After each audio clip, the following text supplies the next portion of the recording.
Hey all, my name is Lawrence from Express Unity, and today we're going to be continuing our multiplayer FPS tutorial. Now before we continue, I do need to apologize for the delay in my videos. Yeah, I've ended up getting really busy lately, and on top of my poor internet, it's just been a kind of a struggle to get out videos for you guys. So anyway, in this video, we are going to be working on respawning our character in random positions, depending on a few spawn points, and then also respawning after we die. So, I'm just going to navigate to our free-for-all scene. And right here we have our plane that we spawn on. And what I'm going to do is create a new empty game object. And I'm just going to call it spawn point. And I'm going to center that. And I'm just going to create another couple of objects that I'm going to just position a little higher, just so we don't clip into the ground. And I'm just going to copy and paste them and just place them randomly around the map. It doesn't matter at this point. It's just more for testing. If you really wanted to, you could also change the rotation of each spawn point so that we can inherit that rotation later on. But for now, this will do just fine. Alright, so in our game manager, in our free-for-all script, we want to add a new game object array, the public game object, and I'm just going to go ahead and call these spawn points.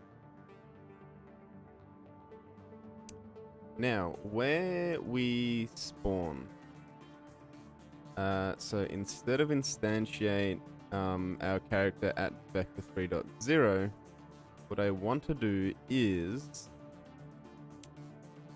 let's go and say int spawn ID equals spawn points. No. We want to do random.range, sorry. And then this is going to equal our spawn points dot length. And basically what this is doing is it's just getting a random ID for us between 0 and the maximum length of our array.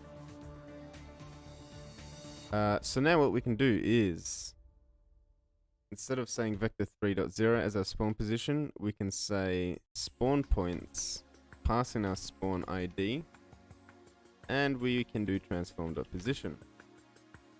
Now we can also say transform.rotation over here, so that if we do end up rotating our spawn points, we will be facing whatever rotation that spawn point is. Alright, so that's good and all, but we want to also have a respawn for our player. So let me just try and remember where we have the FPS active.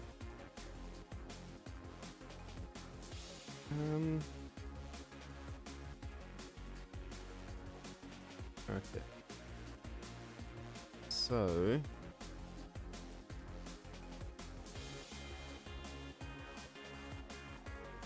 what we can do, let's go ahead and create a new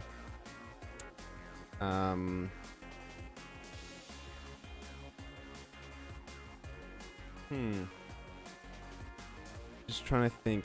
For now, this is how we're gonna do it. We're going to create a new free-for-all, and we'll just call it FFA.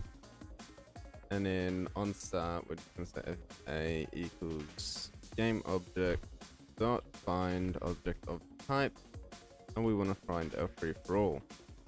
Now, the reason why this is going to be bad is if you want to use this player data for any other game mode, you're going to need to change whatever your game mode script is. So for this case, we're using free-for-all. If you have another one called Team Deathmatch and you have a Team Deathmatch script instead of free-for-all, you would want to change that. So that's the only reason this is bad at the moment. What we should have ended up doing, and what I'm probably going to do in the future, is actually make a game mode class that we inherit from that has all these basic values already on it, and then we can give it some custom logic. So later on we might end up making a game mode class and then switching everything out, but for now, since we only have one game mode, we're just going to do it like this. Nice and simple. So this is to spawn our player. All we want to do basically is get our spawn points. So when we die, do death, we also want to create a boolean. So public bool, just going to say is dead equals false.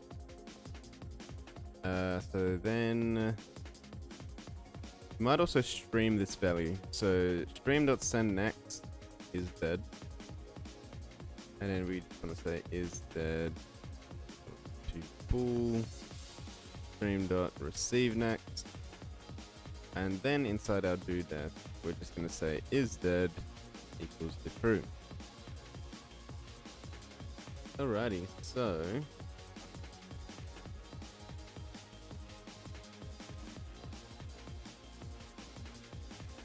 death, set the lobby camera to true. Okay, and if it is mine, we're gonna say if is dead. So if that's true, we're going to basically do our respawn logic inside of that. So let's create a new float. We'll call it respawn timer. Start it off as 0. And the respawn timer is going to plus equal time.delta time.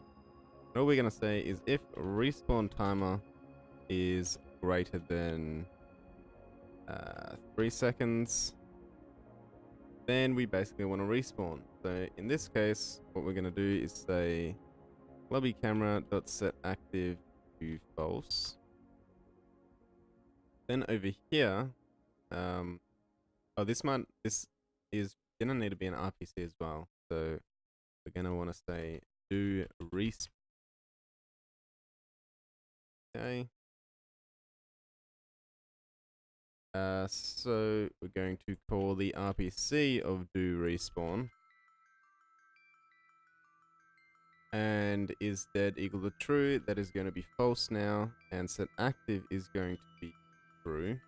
But before we do that, we want to say game object.transform.position.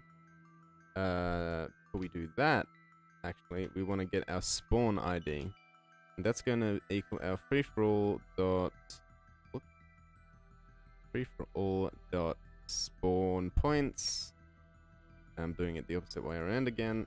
We want to do random.range, and the start of the range is going to be 0, and the end is going to be the maximum length of our array. And we're basically going to say that the position is going to equal free-for-all.spawn points and our spawn ID .transform.position. And we can do the same for the rotation.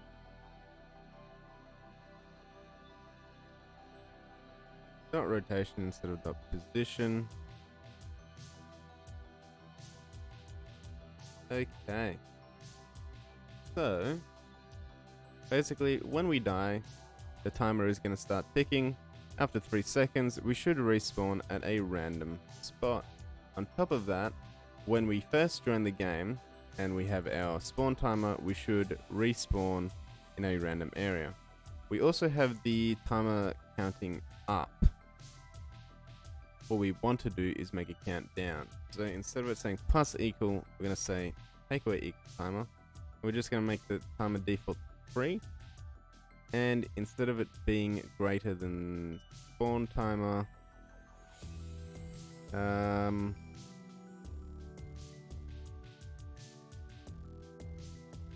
spawn timer is 3. So here's what we're going to do actually. We're going to say timer equal spawn timer, or time rather. And then we are going to say if timer is less than or equal to 0. Alright. So we should have our countdown, our respawn, and that should be good to go. So before we compile anything like always, let's go ahead and test just in the editor just to make sure there's no errors or anything like that.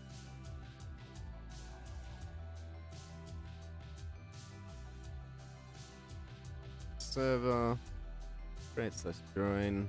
There we go. We've got our countdown this time, and now we have an issue. Free for all. Oh right. So never assigned any spawn points. So let's go ahead, lock this view so that we can basically drag in. Then alright, let's save that and switch scene back. Clear the console, and now it will work. So create/join, spawning in 3, 2, 1. There we go, we've spawned at a random location. Everything seems to work. And if in the editor I make my health, if I make my health 0, it might need to be called via RPC work. Oh no, there it is. Okay, so health 0 after 3 seconds, I believe I should respawn.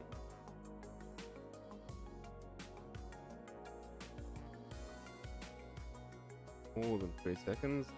I am dead, that is working. Let's see.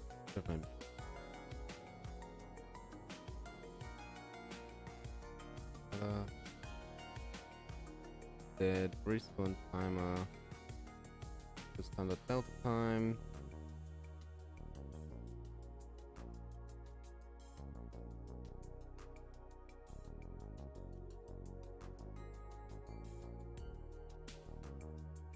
Oh, our health.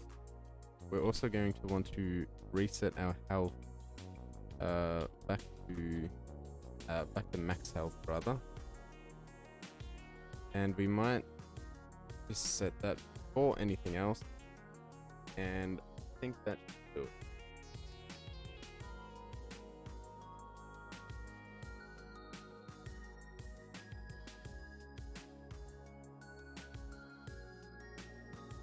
Alright, let's join.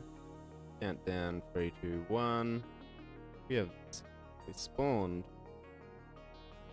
Now if we set my health to -1, 3 seconds, I should respawn back. Oh.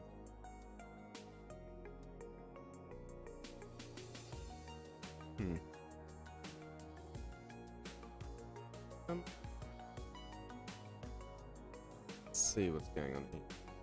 It is correct. What we might do for now is make the... Let's make the inspector in debug mode so that we can actually view the timer counting down. We could just make it a public float as well, but this will be fine. Okay, so robot should be able to see respawn timer down the bottom here. Set -1. Okay. Not counting down. Isn't the update?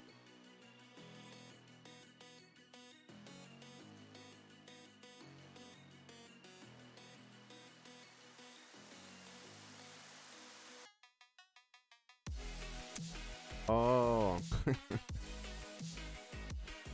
Alright. So, what's happening is we're setting our object to fault, which basically disables this script. So, what we're going to do instead is basically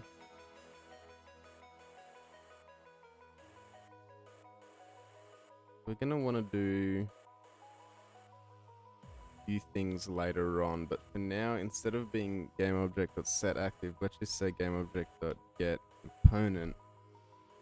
Let me just see real quick. So all our logic is in our main parent, so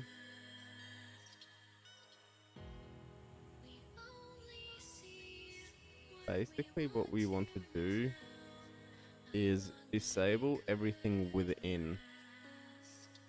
I think that is okay. So we'll give that a try. So we're gonna say for each transform P in GameObject.transform. Then we're just gonna say p.setActive GameObject.setActive to false. And we're gonna do the same down here, except we're gonna set everything true. Right, so well, this should work. We will basically still be able to move using it with our other scripts. So we're gonna need to basically get them to check if we are dead as well, so that they stop working. But for now, as a basic implementation, this should be fine.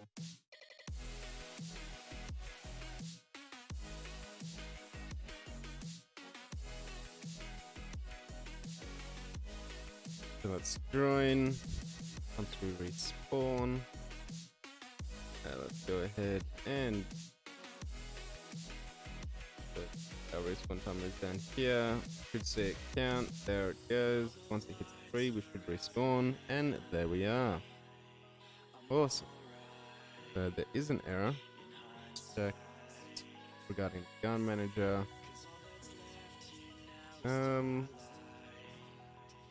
Yeah, this is all to be expected, really. So let's see. All this stuff is within Fire, I believe. So we have super sync of movement, gun manager. Yeah. So basically, what we can do is say something like player data PD, and then we can say PD equals get component player data, and then basically we're just gonna say if PD dot is dead, then we're going to return. So for all our scripts that we don't want to function while we're dead, we're just gonna use this to return. So that should be it. We should be able to compile this and have a respawn. There is no countdown yet, but a basic implementation is there.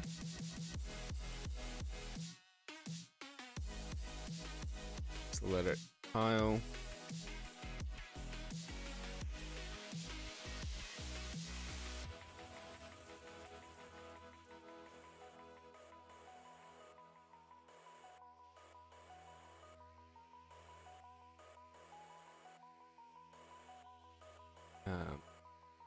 Okay, guess on the compile. Compile, please.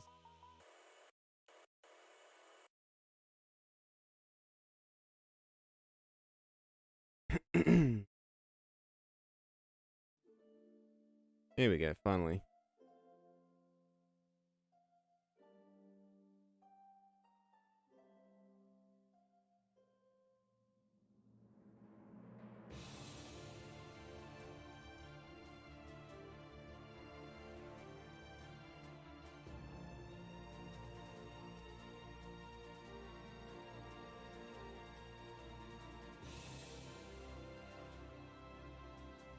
Alrighty. So let's get 2 windows open.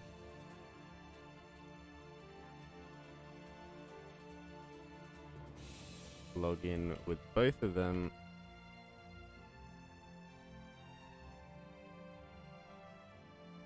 So we should spawn at random locations.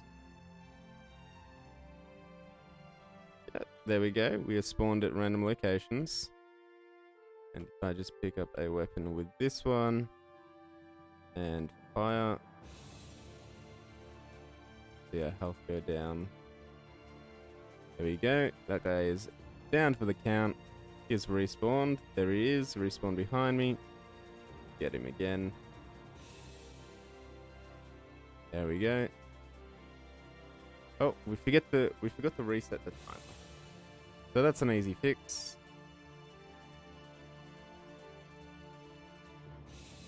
Okay. So in the player data, when we respawn, at the end of it all, we also want to say respawn timer equals 3. Are we counting up or down? I can't remember. We're counting up. Okay. So in this case, we want it to equal 0. Alright, great. So that's basically it. We've got our basic respawn in the game. Should work. Gonna be pretty simple to basically fix it up so that we don't need to keep switching out this over here. What we're going to end up doing later down the track is basically just making a separate game mode class that we can inherit from. But for now it's looking pretty good. So we're gonna keep everything as is. I do still want to go back and work on the movement system because it still feels kind of bad. But we're gonna continue like this. However, like I said at the start of the video, I am very busy, and continuing work on this multiplayer game is really big. So while I'm busy, what I might end up doing is making smaller tutorials on just general stuff on Unity. Maybe the newer versions of Unity, the beta branches, like Project Tiny, I believe it's called, and maybe some shader graph stuff. I might end up doing some tutorials of them, just because they don't require like 2 parts to them. Whereas a big project like this, yeah, well, with the limited amount of time I have, it is kind of difficult to basically keep this on track. And I know a lot of you basically hang out for the next time I make one of these videos. But I just want to let you know that because I am busy, the Playfair multiplayer FPS tutorial is not stopped. I'm still going to continue it. But yeah, because I am busy, I'm gonna try making some smaller videos, and then when I have a lot of time, I will make continue the multiplayer playfab tutorials. So that's it for this episode. If you guys liked it, please give it a like.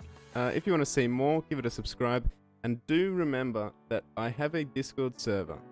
So even if I don't have any multiplayer tutorials up and you've watched them all, you can always drop by on the Discord server, ask your question, and I'll be sure to basically reply, help you out.